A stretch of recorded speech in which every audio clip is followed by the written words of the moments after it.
Just one. Good morning. I just want to say a little words about what has happened this morning. The UN Security Council. My name is Araya, Desta. I am the permanent representative of Eritrea to the United Nations. And I would like to say that the UN Security Council has today passed a shameful resolution imposing sanctions against Eritrea. But this is not their first time. From this building and the plenary General Assembly in 1950, the then Secretary of State of the United States, John Foster Dulles, stated that in the eyes of justice, Eritrea should have been given its independence. But because of our interest, we have decided to federate Eritrea with our ally, Ethiopia. And because of that time, of that action, that resolution, Eritrea suffered for 40 solid years. Eritreans fought for 30 solid years and came out victorious militarily. And they prevailed. And again today, the Security Council has decided to impose sanctions on Eritrea on fabricated lies, mainly concocted by the Ethiopian regime and the US state, the US administration. As I said before, Eritreans haven't done anything. All these sanctions have no relevance. They were totally irrelevant with no concrete evidences. But it was through the pressure of the US mission that these sanctions have been passed. Most of the Security Council members, right from the first beginning, were really confused with the drafted resolution because it was a mixture of everything. But they feel that we felt that they have been their hands have been twisted, and this is the situation. Go ahead.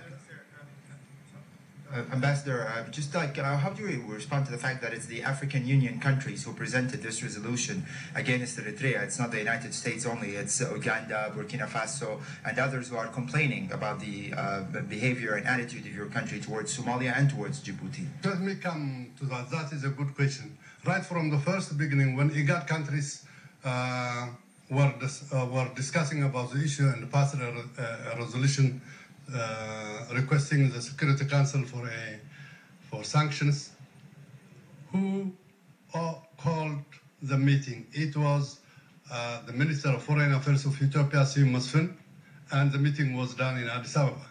And then immediately it was done, it was endorsed by the Africa Union Peace and Security Council when chaired by Meles, Prime Minister of Ethiopia. So all these have been concocted right from the first beginning, and as far as the African countries are concerned, many of the African leaders are saying that we don't know about this summit meeting requesting the Security Council for sanctions on imposed on Eritrea. Ambassador, does this mean that you will not comply with the demands of the resolution, that you should, withdraw your troops from the border, the disputed area with Djibouti, that you should stop your support to the... We have never supported any insurgents or any opposition in Somalia. We respect the people of Somalia. We want them to have peace, stability, and unity. This is our motto. This is our right from the first beginning, what we have been fighting for.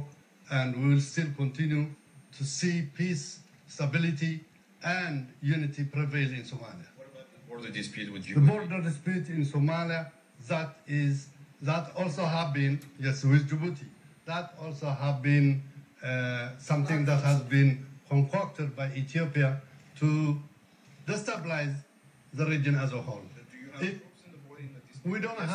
We don't have. We are in our sovereign territories, and we are not asked. Nobody can ask us to go out from our sovereign territories. In fact, why is the Security Council talking about this? We don't understand. While Ethiopia has occupied our sovereign territories for the last 7 years, in Resolution 1398 of 2003 has not been implemented up to now, which asks Ethiopia to withdraw its soldiers and its people from our sovereign territories. While this is still kept in the files of the Security Council, which says Caesar to the UN Security Council, they are talking about something else which doesn't exist at all. Could you say how Eritrea is fighting for the unity in Somalia? Do you view the transitional federal government as the unity body? What do you think of the legitimacy of that body in terms of ruling the country? What are you doing? We are working with European countries. We are working with European Union. We are also working with other Arab League countries and Africa Union countries on how to bring peace in Somalia. And the only way to do that is to organize a conference, all-inclusive, Puntland, Somaliland, TFG, the opposition, Somalis in diaspora, the elders, women, so that they can choose their own government. Should Al-Shabaab and Hezbollah al-Islam both be part of such discussions? That has to be discussed when the international community is working on that. But as far as I am concerned, they are Somalis. So are you denying that the Eritrean government does not provide any support to Al-Shabaab and Mr. Awais? We have said several times that Eritrea has never given any military or finance to the opposition in Somalia. We don't want to take sides in Somalia. Somalis are our brothers. We respect them. We want them to have peace, stability, and unity. Do you believe there are foreign fighters in Somalia, as some say? We were accused in 2006 that we had 2,000 soldiers in Somalia. And this was reported by the monitoring group. Unfortunately, when Ethiopia invaded Somalia, they couldn't find even one Eritrean soldier in Somalia. This clearly shows that Eritrea has nothing to do in destabilizing the country. Thank you. Why didn't you speak in front of the council? We spoke several times in front of the Security Council, and we found that this Security Council is dominated by one country, and this is the result. The one that we have seen today is the result of that. So there is no need. I'm going to distribute a press statement which is ready by the Ministry of Foreign Affairs of Eritrea. Thank you.